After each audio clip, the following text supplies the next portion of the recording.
नमस्कार समस्त को सड़क सुरक्षा मासर अभिनंदन।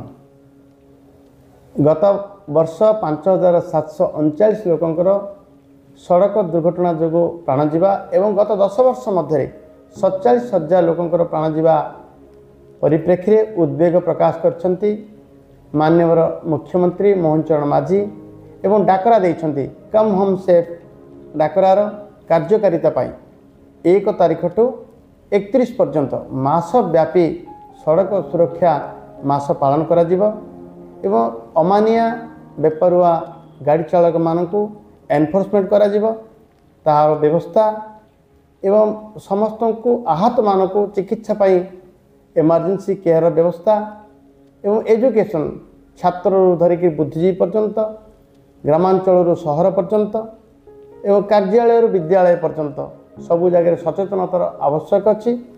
एणु समस्त को मोर विनीत अनुरोध समस्ते ए सचेतनता कार्यक्रम में सामिल हुंतु सड़क दुर्घटना को रोकंतु। हे महाबाहु पथ सुगम हो सुरक्षित यात्री सुनिश्चित हो एतिकी मोर कामना।